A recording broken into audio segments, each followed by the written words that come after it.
very special relationship with Dan because he's in his undergrad class, which I'm auditing. I'm really lucky to audit that class. So I've taken maybe six graduate classes here. This is my first undergrad class that I'm taking. It's really cool to see their work, see how it's different, different from mine, but it's a lot similar. The thing that really sticks out to me about Dan, aside from his writing, is a very, very serious workshopper. And I really respect that, because I see the commonalities between both of us. I prefer to sit in class for maybe 30 minutes before I say something. I like to collect my thoughts. I noticed that Dan does that too. So I know that he's really thinking about the work that's before him. He doesn't just want to scout out something that just came to mind. So I just want to share that too. But before I prepare you for his work, I'm going to read one of my favorite poems by him. Hopefully he doesn't read it. Actually, you can't read it. You can't read it. The title is I Wake Up From a Dream at a Table. You were in my head. It was autumn. The front door opens and I know it because the light outside is gray and my book turns a page. You rushed into the house. The leaves are little fires which burn very slowly. Give it up for Dan.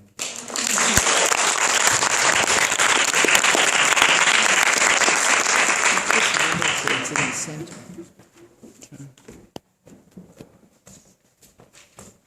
Hi, everybody. Hi. It actually works out shockingly perfectly because that was my first poem. Nice. Okay, so it's so good because I was really worried about time. Okay. Read it again. Okay. Alright. I wake up from a dream at a table. You are in my head. It is autumn. The front door opens, and I know it because the light outside is gray, and my book turns a page. You rush into the house. The leaves are little fires, which burn very slowly. This is jokes. It's incredibly different than the last one.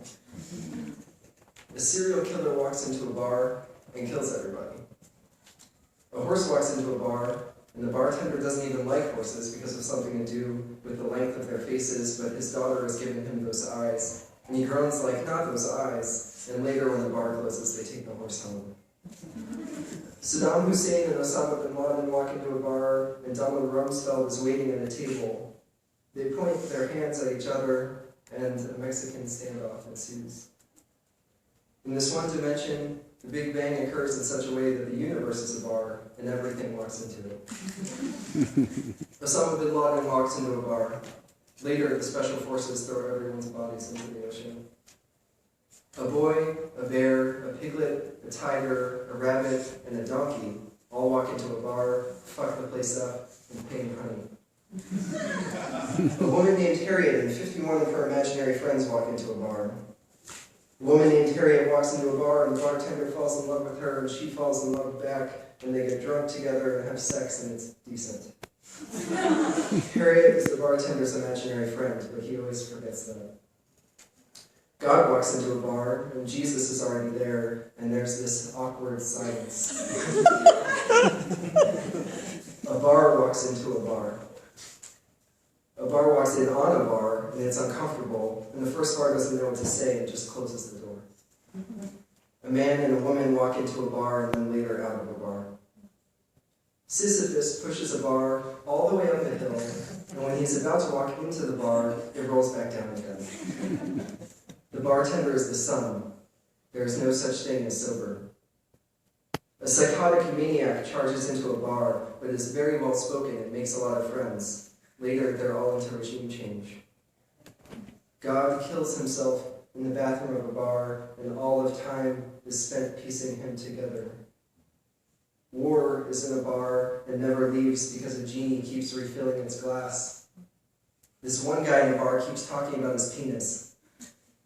Everyone is on drugs. The bartender can't remember going outside and wonders if his life is some sort of joke. A bomb goes off in a bar and destroys everything, and your philosopher friends are like, well, what really is a place? The loud hum of everyone talking is in a bar. As you lean back in your chair, something blinks. The wind blows into a bar, and Dawn is in the back, spinning a frisbee on her fingers. This is called Guide to Natural Life. It's kind of personal. When you live in a rural area of England for enough time, you eventually find the best places from which to watch sunsets. You wonder about them as you walk home to your flat, peering through the new darkness. It is like there is something on your mind. The corners of your eyes are sensitive to places from which you can sit and look to the west. It is easy to see the horizon. England can only hide very little things. Watch the sun be enveloped by a lake. Stand on the eastern edge of a field sloping to the west.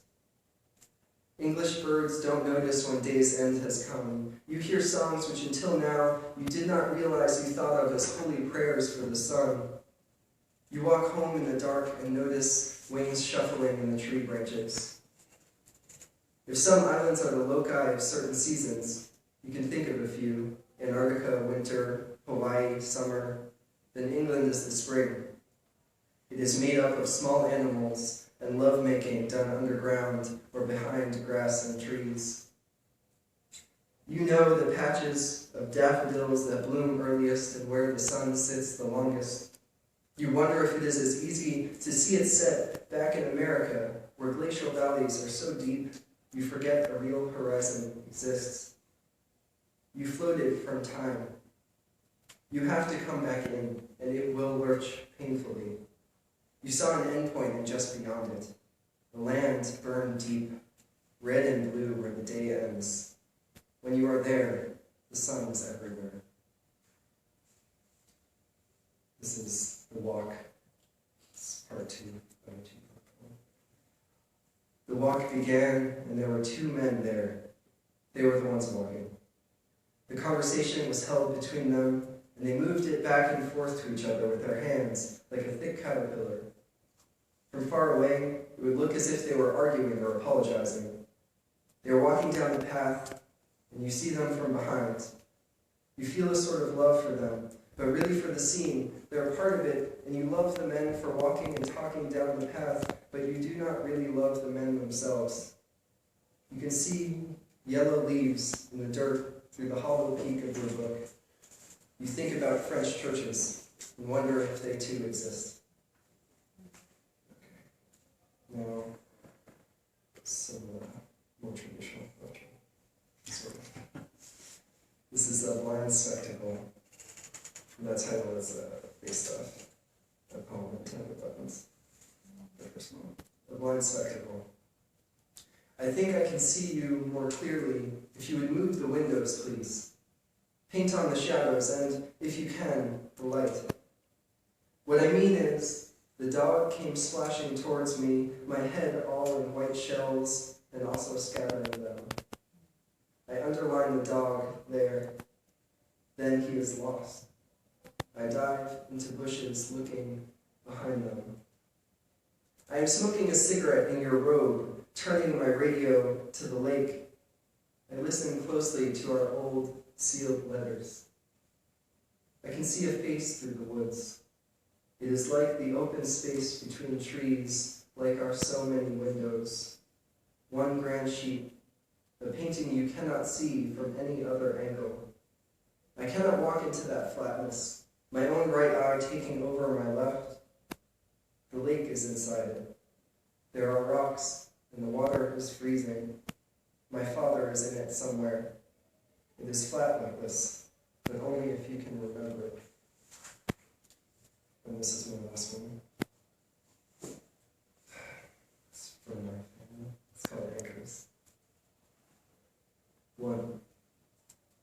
She rained all the way down the leopard print basement steps, her mouth muffling noises. I am sitting in the kitchen in silence. 2. I remember a food court, the sweat condensing over her head and neck. My 12th birthday, I think.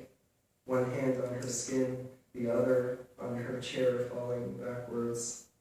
3. She drove past our driveway again. What could our neighbor think? An 8-year-old running alongside our car, trying to guide his mother, driving with her eyes closed. We got lost in snow once. I would never fall asleep in the car again. She did. I kept pushing on her legs, depressing pedals with them. I forget the things she said. It was nearly inebriation. She was lost then. But who was it? Brain constricted by sweetless blood. She really isn't this belligerent, childish, infectious with her anguish. For she has only walked so far away from us because we took her there and left her behind. I am as guilty as my father and my brother. I am afraid to write of her death because I have not been her son yet. I have not told her what this all meant to me.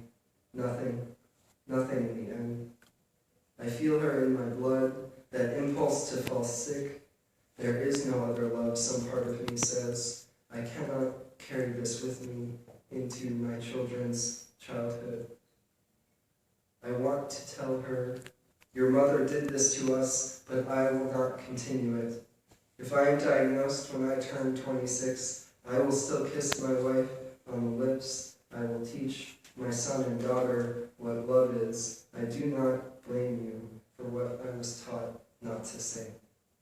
Thank you.